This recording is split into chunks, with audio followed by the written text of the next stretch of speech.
Você já parou para pensar que a sua empresa pode estar pagando impostos a mais? O nosso sistema tributário é bem complexo e é comum as empresas pagarem mais do que o devido.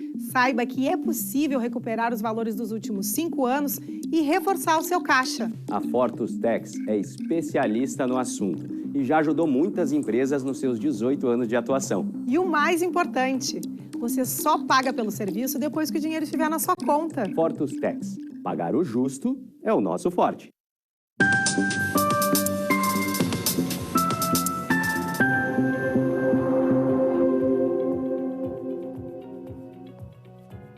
Olá, sejam todos bem-vindos. Está no ar o programa Papo Certo. Comigo, Amanda de Oliveira e Evanira Guiar. De segunda a sexta, às 8h30 da noite, estamos aqui na sua TV e falamos sobre diversas áreas do direito, empreendedorismo, política e saúde. Papo de saúde, e o tema é doença renal crônica e pedras nos rins. De acordo com os dados do Ministério da Saúde, a estimativa é que mais de 10 milhões de brasileiros têm doenças renais. Para falar sobre este tema, estamos recebendo o Dr. Lucas Gobetti da Luz, que ele é nefrologista do Hospital Moinhos de Vento, vice-presidente sul da Sociedade Brasileira de Nefrologia e membro do Comitê Científico da Sociedade Gaúcha de Nefrologia. Muito boa noite e obrigado pela presença aqui no Papo Certo. Muito obrigado, Amanda. Muito obrigado, Evanir, por essa janela de oportunidade para falar sobre esse assunto que é importante, que é a doença renal crônica. Realmente, doutor, seja muito bem-vindo. E você aí de casa que está nos assistindo já pode participar do Papo Certo, enviando a sua pergunta ou comentário através do nosso WhatsApp 51 3029 8080 para interagir com o nosso convidado. Fique aí, em 30 segundinhos estamos de volta.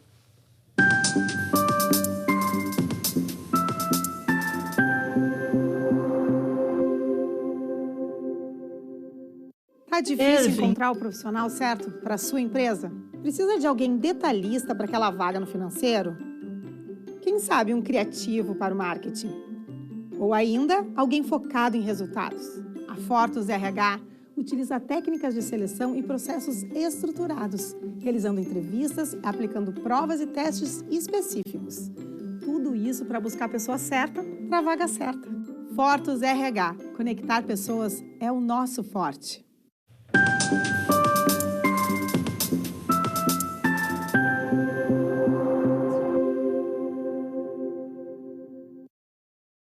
De volta com o Papo Certo. E não se esqueçam que também estamos ao vivo pelo YouTube e Facebook. E vocês podem compartilhar o programa através dessas plataformas. Doutor Lucas, então, para começar nosso Papo Certo de hoje, para que servem os rins e onde eles estão em nosso corpo? Olha, Ivani, os rins, a gente pode pensar neles como se fosse um grande filtro, né, que separa aquilo que a gente precisa do que a gente não precisa. E eles estão localizados na nossa barriga. São 2 rins, então, um de cada lado, principalmente embaixo aqui das costelas, mais para trás e mais para o lado, mas eles estão aqui na barriga. E, doutor, o rim, sabemos que é um órgão fundamental, né, para o nosso organismo. E quem tem problema no rim, morre mais? Morre mais. Tu sabe que tem uma máxima muito interessante. A gente, é normal, toda a população sabe sobre o colesterol, que colesterol alto mata. Mas a creatinina alta, que é o principal marcador renal, uma creatinina alta mata mais do que um colesterol alto. Então, a gente pode dizer que o paciente com doença renal crônica, ele morre mais. Nossa, é um dado surpreendente. Sim. Porque as pessoas se preocupam tanto normalmente com o colesterol, né? Porque ele está mais em volta à sociedade, que as pessoas falam sobre a gordura, enfim, e acabam deixando o rim de lado. É interessante. O paciente, o renal crônico, ele pode ter 9, 10 vezes maior risco cardiovascular, maior chance de ter infarto e AVC também. Imagina, a pessoa tem um AVC e o problema é renal. Então, é realmente muito importante cuidar dos rins. Por falar nisso, é possível viver com apenas um rim? É possível, Ivani. Tem muita gente que vive com um rim só, né? Tem pessoas que descobrem ao longo da vida, aí, pessoas de 40, 50 anos e descobrem que eu tenho um rim só, né? Tanto é possível que existe a doação do rim, né, no transplante renal. Tem o paciente que pode doar um rim para um irmão que tem problema no rim, para um familiar, para um filho. É possível. Possível viver com um rim apenas. Mas consegue viver normalmente, doutor? Fazer todas as atividades, enfim? Consegue viver normalmente. É claro que a pessoa que tem um rim apenas, né, ela tem que tomar mais cuidado, né, porque ela tem uma reserva renal menor. É uma pessoa que não pode ficar hipertensa, não pode ficar diabética, porque tem um rim só, né? Mas um rim, ele é capaz aí, de suprir as necessidades do nosso organismo. Nós falávamos, né, insuficiência renal. Explica pra gente, por favor, então, o que é insuficiência e quais são as principais causas. Tá. Insuficiência renal é quando o nosso rim ele funciona menos que o normal ou para de funcionar. E as principais causas no Brasil e no mundo acabam sendo hipertensão e diabetes. Tem alguns reumatismos, pacientes que têm muitos cistos nos rins, tem algumas doenças genéticas, hereditárias, mas o principal para a gente realmente acaba sendo hipertensão e a diabetes. Hipertensão e diabetes. Então, hipertensão relacionada a sal, diabetes, açúcar. Então, a gente está falando aqui dos dois principais causadores aí, talvez, um problema renal, excesso de sal e excesso de açúcar. Isso aí. Ou não cuidar do equilíbrio desses dois. Isso aí. Os dois venenos brancos que a gente tem, os três, né? Cocaína, o sal e o açúcar, né? Os três matam bastante. Outro dia a gente estava, inclusive, entre nefrologistas comendo, e aí nós estávamos comendo uma batata frita e outro colega disse, me alcança aquele veneno branco ali. E aí, mas é isso, tá? Eu lhe ofereci, então, um café agora, poucos minutos, com um veneno branco também. Isso, e eu pedi sem açúcar. Sem veneno. O doutor tomou sem açúcar. Isso vale também para o adoçante, doutor? Tem esse efeito do açúcar? Não, para o rim, aí o adoçante está mais liberado do que o sal. É claro que a gente está brincando, dá para usar sal e açúcar com parcimônia, né? Mas pacientes que são renais crônicos ou têm fator de risco têm que realmente tomar muito cuidado com essas duas substâncias. Muito bem. Quais os principais sintomas de que tem um rim que não funciona bem? Olha, quando o rim não funciona bem, né, o paciente e a gente tem sintomas, isso significa que a pessoa já tem realmente uma reserva renal muito baixa, porque a pessoa pode viver com 40%, 50% dos rins. Abaixo dos 30%, 20%, aí começa inapetência, náusea, a pessoa não está sempre cansada, de manhã cedo acorda com enjoo, não consegue tomar o café da manhã, tem a pressão mais alta, às vezes um pouco de falta de ar e o inchaço, são alguns dos sintomas. Inchaço nos pés, no calor que se diz. Isso, inchaço nos pés, né? Principalmente começa de baixo para cima, a pessoa acorda às vezes com os olhos um pouco inchados também, em volta do olho são... Então fica bem atento, né? Porque às vezes a pessoa trata um problema cardíaco, um problema vascular, enfim, e nem se dá conta que, na verdade, o que está causando seu problema é uma insuficiência renal. Isso é muito interessante, até no pronto-socorro, às vezes o paciente chega com um inchaço, todo mundo chama o cardiologista olha e diz, pô, isso aqui é do nefrologista. Chama o pessoal do rim aí, que dessa vez eu não sou o culpado. Então, cuidar dos rins é cuidar de todo o corpo, tem que começar pelos rins. Isso Ele aí. tem influência em todos os órgãos do corpo. Quando o rim começa a funcionar um pouquinho pior, o coração sofre, né? Porque acumula água, o coração tem que bater com uma quantidade de sangue que ele não está acostumado, às vezes acumula água e o pulmão sofre, a pessoa tem falta de ar. Então, o rim não costuma doer, o que é bom e é ruim, né? Às vezes a pessoa tem uma doença avançada... Só uma pedra nos rins. Uma pedra no rim dói, mas a insuficiência renal não dói, o rim. Mas aí, para descobrir a insuficiência renal, que tipo de exame que faz, doutor? Então, tem 3 tipos de exames que podem nos dar um norte que tem algum problema acontecendo no rim. Um deles é um exame de imagem, ultrassom, que é comum a gente receber o paciente sem exame de sangue. Às vezes é um paciente que vem do ginecologista, que fez um exame de imagem, ultrassom, olhou, olha só, tem um rim, os 2 rins tão pequenininhos, vamos mandar para nefrologistas. Então, tem o exame de urina, e o exame de urina ele pode nos dar muita informação, né? Todo mundo tem uma história pessoal, eu mesmo tenho uma história de um amigo meu, que uma vez ele chegou, fez xixi no quintal da casa, no interior, chegou outro dia, o pai dele falou, olha só, tem um monte de abelha ali, o que está acontecendo? E ele foi ver a urina dele e tinha açúcar, e ele tinha diabetes, né? Então, a urina pode nos dar várias informações, incluindo essa, e também o exame de sangue, tá? E aí o principal exame de sangue que a população até tem que pensar é a creatinina, né? Assim como a gente sabe, às vezes o nosso colesterol é 200, está alto, também seria bom saber a creatinina, né? Que é um exame muito barato que dá para fazer aí, tem no acesso público pelo SUS aí, no programa de saúde da família. A pessoa pode, por iniciativa dela, pedir que o médico da família dele lá solicite esse exame? Pode. Ou ela tem que aguardar estar doente, ter um destes sintomas para pedir esse exame? Eu gosto sempre de falar sobre prevenção, né, que a prevenção é o melhor remédio, né, doutor? Tem como uma pessoa que está nos assistindo aqui, que está relativamente saudável, sem um problema, sem nenhum desses sintomas, pedir para o seu médico ver como é que está funcionando os seus rins? Claro, Ivanir, essa conscientização da população é fundamental, né? A pessoa tem que cuidar de si também. Isso passa por conversar com o próprio médico e dizer, olha, eu nunca fiz nenhum exame de sangue do rim, né? A senhora poderia, por favor, pedir uma creatinina? Não é um exame caro, é um exame que nos dá uma ideia boa de função renal. Inclusive, no Dia Mundial do Rim, esse ano, no slogan da Sociedade Brasileira de Nefrologia foi creatinina, exame de creatinina para todos, porque todo mundo teria que fazer pelo menos uma vez aí um exame de creatinina. Excelente. Doutor, agora a gente vai passar para uma outra parte, que é a parte realmente preocupante. E quando o rim para de funcionar, o que acontece? Bom, se o rim parou de funcionar, e aí dá para dizer que nós somos privilegiados na nefrologia. Se o coração para de bater, a pessoa morre, né? O pulmão também, existem as situações de transplante de urgência, mas se o rim para de funcionar, a gente tem uma alternativa, né? Que é a diálise, que pode ser feita pela barriga, diálise peritoneal, ou o mais comum, que é a hemodiálise, que é pelo sangue, né? A hemodiálise funciona como um rim artificial, né? Então a pessoa vai lá, usualmente 3 vezes por semana, 3 a 4 horas, e isso é suficiente para manter a pessoa viva. Tem alguns desses pacientes que são renais crônicos, que o rim não funciona, que são candidatos, e não são todos, 30%, 40%, o transplante renal. Tá? O paciente que transplanta, transplante é a melhor terapia para aqueles que são elegíveis, nem todos são, né? E lembrar que aqui no Rio Grande do Sul a gente tem cerca de 15 mil gaúchos e gaúchas que estão em hemodiálise hoje. 15 mil. Nossa, é um número altíssimo. É uma grande população.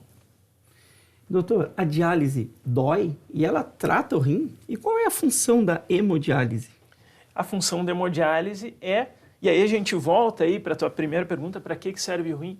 É uma espécie de filtro, né? A gente acaba filtrando aí algumas toxinas que o organismo acumula, tem algum manejo de sal mineral, tira um pouco do potássio, e a hemodiálise, ela na verdade não cura o rim. Ela faz o papel de um rim que não está funcionante. Faz o papel, não cura. É como se fosse um motorzinho. Isso, é como se fosse um rim artificial. Quantas vezes o senhor falou por semana tem que ser feito? 3 vezes. E este serviço, né? Ele é oferecido pelo SUS. Para quem não tem condições, então, de um plano de saúde, enfim, o nosso SUS oferece esse tratamento? Oferece, e que bom que tu tocou nesse ponto, Ivanir, porque daí tu me dá uma janela de oportunidade para fazer um disclaimer, né?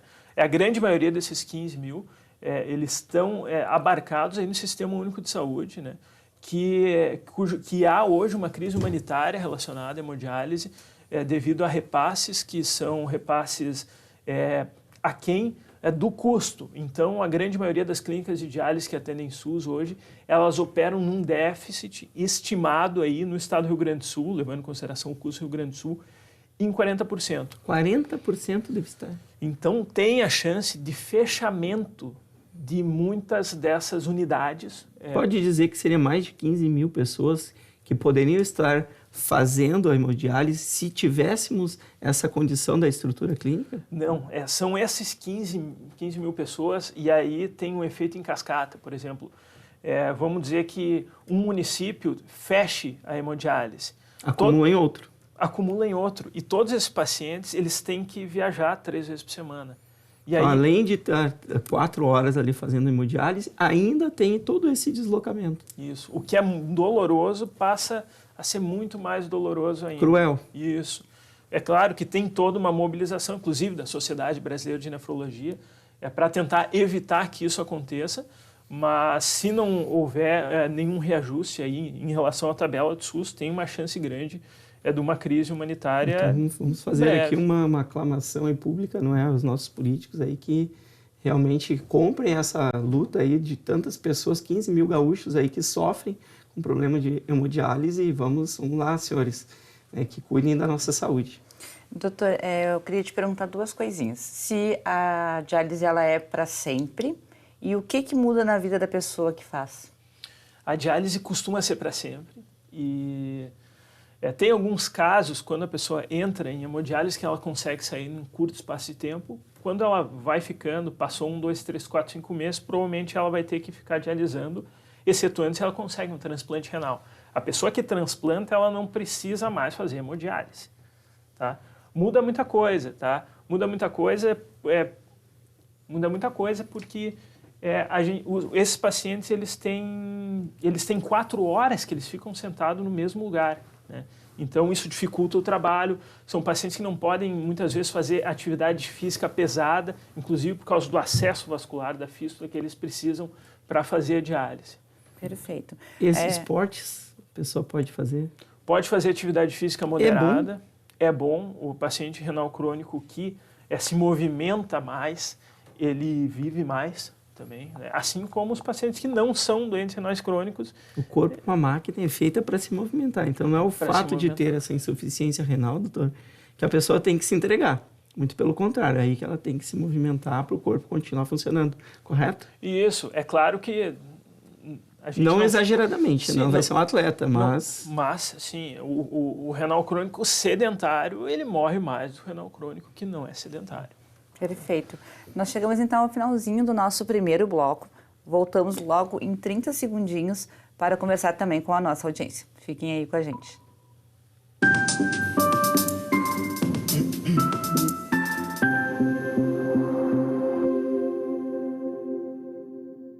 Em tempos de juros altos, margens reduzidas e incertezas, rever estratégias é fundamental para manter o seu negócio competitivo. Esse cenário exige planejamento e organização financeira. Nessas horas, qualquer ajuda é bem-vinda, mas a ajuda de um especialista é necessária. A Fortus Consulting conhece na prática e tem as soluções adequadas para cada situação. Fortus Consulting. Melhorar os seus resultados é o nosso forte.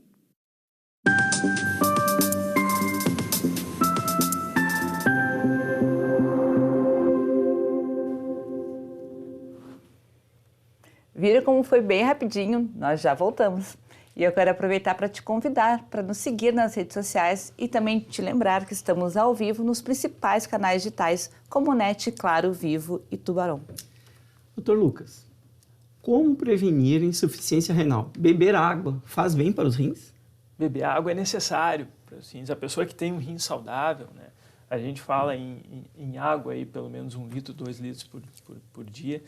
A pessoa que tem pedra no rim, litíase renal, ela deve beber o suficiente para fazer 2 litros de urina. Quer dizer que ela tem que beber bastante água, né? Mais que isso não tem benefício. E como prevenir, não muda muito da prevenção da doença cardiovascular, né? Combate aí a obesidade, combate a hipertensão, e aí a gente está falando realmente do sal e do açúcar, né? De uma pessoa que tem pressão alta, ter essa pressão alta bem controlada, assim como o diabetes. E doutor, como tu disseste, né, que através da urina consegue se perceber muitas deficiências. Explica para nós, por favor, como que é o tipo da urina que se percebe que tem algo estranho acontecendo no organismo? Essa pergunta nos remonta a 400 anos antes de Cristo. Hipócrates já descrevia que a urina ela podia ver muita coisa diferente. Aí, por exemplo, quando a gente olha a urina e a urina está da cor da água, muito provavelmente a gente está tomando muita água. Essa urina está diluída. Se é uma urina mais alaranjada, mais escura, a gente precisa tomar água. Porque então, essa urina... a gente está falando que aqui tem um santo remédio, inclusive indica os sintomas. Isso aí, né? Agora, se essa urina começa a ficar muito espumosa ou começa a ficar de uma cor de sangue, né? A gente, de forma macroscópica, sem microscópio nenhum, consegue identificar que tem algum problema naquela urina. E aí, quando a gente põe no microscópio a urina, aí sim a gente consegue ver sangue, a gente consegue ver outras substâncias, inclusive a proteína que não deveria estar ali e que nos indicam doenças renais. Muito bem. Doutor, quem pode ser doador de um rim? Quem pode ser doador do rim é a pessoa que não tem fator de risco para ter doença renal crônica. Quer dizer, Ivani, tu não pode me dar um rim se tu é hipertenso e diabético. Muito provavelmente, mais adiante na tua vida, com a expectativa de vida alta hoje que a gente tem. Eu quero ir aos 120, doutor. Então, é bom ficar com os dois? Não, tu poderia doar o teu rim, desde que tu continues aí bem cuidando da tua saúde. Aí tu me contou antes aí da gente começar as gravações que tu tens todo cuidado com a tua saúde. Sim. Então, não teria problema, tá? Eu queria aproveitar e te perguntar, doutor, quais são os tratamentos que normalmente se fazem para esses tipos de doenças? Não somente as crônicas, né? Mas tive uma pequena infecção. Qual é o tratamento habitual? O tratamento das injúrias renais, das doenças renais, elas dependem da causa. Infelizmente, hoje a gente não tem um comprimidinho assim que a gente vá dar, por exemplo, eu tenho insuficiência renal, vou tomar esse comprimidinho e vai melhorar. Se eu tenho infecção urinária, eu vou precisar tratar provavelmente com antibióticos. Se o meu problema for insuficiência cardíaca, eu vou tratar a minha insuficiência cardíaca, vou dar seja diuréticos, seja outros remédios. Então, o tratamento das doenças renais é o tratamento da causa. E aí a gente tem causas reumatológicas que a gente precisa dar lançamão de corticoides e assim por diante. E também avaliamos, doutor, que tem esse cuidado dos medicamentos, né? Porque daqui a pouco o medicamento para o rim pode fazer mal para o coração. Isso, tem toda uma cascata. Tem aqueles medicamentos que a gente chama de nefrotóxicos, né? Quer dizer, como o rim é um filtro, e eu chamo a atenção que o rim ele é pequeno, ele tem 12 centímetros, 10 a 12 centímetros cada rim, e ali passa 20% do sangue, né? Então é um lugar muito pequeno que tem muito sangue. Então sempre passa todas as substâncias por esse filtro. E às vezes elas fazem mal. São os remédios, as medicações que nós chamamos de nefrotóxicos, né? E aí, principalmente, chamar atenção para os anti-inflamatórios não esteroides, tá? Ibuprofeno, tá certo? Profeno, diclofenaco, que muitas vezes são pessoas que têm problemas osteomusculares. Eu tenho dor nas costas, ficam anos usando essas medicações. E é um medicamento que não tem uma aceitação? Ele é liberado para compra na farmácia livremente, sem necessidade de uma receita médica. É um grande problema a automedicação realmente, né, doutor? Sim, é uma medicação que enche o consultório do nefrologista. Imagina. Porque o rim não recebe bem pelo jeito, então. Não gosta muito. A gente percebe aqui que os rins, ele tanto é reflexo de uma doença, quanto ele também, gera, não estando funcionando, outras doenças. Aí a gente está falando do problemas cardíacos, né, entre outros. Então, os rins é como se estivesse no meio de todos os demais órgãos do corpo. Estou falando errado? Não. É interessante que muitas vezes tem um diálogo entre os médicos, né, e tem um diálogo que chega o paciente infartado e aí ele vai para lá, ele vai para o hemodinâmico, o hemodinamicista vai lá botar uma molinha e tal, e olha as coronárias, as artérias do coração ali do paciente.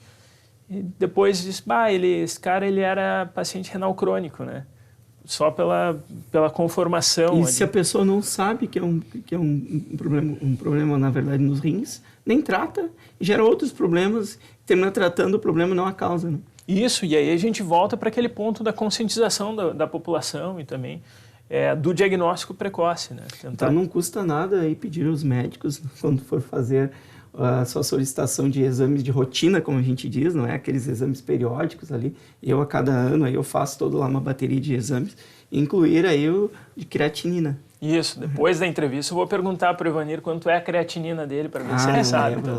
Mas está normal. Nós vamos passar agora para o momento de interação com a nossa audiência, que nos enviaram perguntas também pelo nosso Instagram, lá, papocerto.com.br. Nossa telespectadora Joana de Viamão, ela perguntou se doença dos rins, ela tem idade ou pode acontecer com qualquer um. Olha, a doença do rim, ela tem alguns picos de incidência, né? Quanto mais idoso, maior a chance de ter doença renal crônica. É claro que tem um processo de senescência do corpo inteiro, né? A nossa pele envelhece, os nossos olhos envelhecem, assim também o rim envelhece. Então, a chance maior é que, com maior idade, tenha problema no rim. Mas existe criança com problema no rim, existe adolescente, existe adulto jovem. E aí, com o tempo, os pacientes que já têm 10, 15 anos de diabetes e hipertensão são aqueles pacientes que começam a aparecer mais com Os maior jovens chance. também têm doença? Qual o tipo de doença nos rins que acometem os jovens? É um perfil um pouco diferente, às vezes são doenças hereditárias, e aí vale a pena conversar, sempre saber, olha, tem algum tio meu que precisou fazer hemodiálise ou transplante? Tem alguém na família que já teve problema no rim? Então, também tem algumas alterações que a pessoa já nasce, às vezes sem um rim e dá problema, ou alterações também reumatológicas.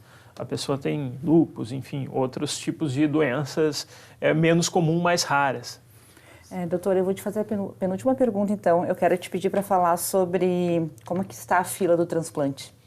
A fila do transplante é uma coisa interessante, tá? Porque ela não é baseada em chegada, só em chegada, né? Quer dizer, quando uma pessoa é alistada, é feita uma coleta do sangue daquela pessoa que tem insuficiência renal e o rim que vai ser disponibilizado depende muito da compatibilidade. Quer dizer, não adianta a pessoa estar há 10 anos ali e a gente oferecer um rim que aconteceu hoje, e as pessoas não ficam 10 anos na fila, ficam muito menos, e ela rejeitar amanhã. Então, o rim costuma ir geralmente para aquela pessoa que é mais compatível, tá? E aí a gente faz uma análise no paciente que vai doar o sangue, né? Às vezes é uma pessoa com morte cerebral, que o sangue ainda está circulando, às vezes é uma pessoa que é um doador vivo, e a gente cruza os dois sangues para ver se um rim é compatível com a pessoa que vai receber, tá? Então, a fila do transplante depende fundamentalmente disso, tá? Claro que tem pessoas que precisam de um transplante de urgência porque não conseguem fazer hemodiálise, porque não têm acesso, mas são situações de exceção, tá? Perfeito. Muito bem. E quem quer ser doador, o que deve fazer? Bom, quem quer ser doador tem que deixar expresso, tá, para a família, porque, por exemplo, frente a uma fatalidade, um exemplo prático. Teve um acidente aqui na 116, o paciente foi levado para uma UTI, entra em morte cerebral, quer dizer, o cérebro não tem mais algumas funções, mas o rim está funcionando. Esse é um paciente que é candidato a transplante. Tá? Esse cara é candidato a transplante. Os médicos e a equipe ali da UTI, eles vão abordar os familiares. Olha, se não tiver nada escrito, né, pelo próprio paciente, eles abordam os familiares. Dúvida, temos pouco tempo aqui, uns 2 minutos apenas, mas eu tive hepatite e eu pedi para colocar na minha carteira de motorista que eu não sou doador, até por não causar um problema em quem for receber meus órgãos. Quem teve alguma doença como hepatite, ele fica impossibilitado de ser doador? Essa pergunta, um minutinho, doutor. Essa pergunta é uma pergunta complicada, tá? Porque as legislações, elas dependem de país, estado. No Brasil? Então, tem alguns lugares que eles... Se o paciente for, por exemplo, tiver alguma sorologia positiva, e aí vai depender de cada sorologia, ele pode aceitar rim de sorologia positiva. Né? Entendi. Então, depende do órgão. Depende do tipo de sorologia do órgão.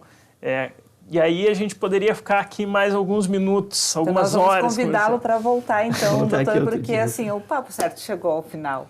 E eu quero te agradecer, então, pela tua presença, pelas informações e esclarecimentos. Muito obrigado pela oportunidade. Realmente vou voltar, então, aqui conversar com a Amanda. Tá? E fica essa mensagem final, tá? Saiba a sua creatinina, né? Porque ela é tão importante quanto o seu colesterol. Tá bom, pessoal? Obrigada. E eu agradeço também a você por ter nos assistido e lembro que o nosso programa é reprisado de segunda a sexta às 7h30 da manhã aqui na sua TV. Então, amanhã, neste mesmo horário, estaremos aqui e esperamos por todos vocês. Até lá!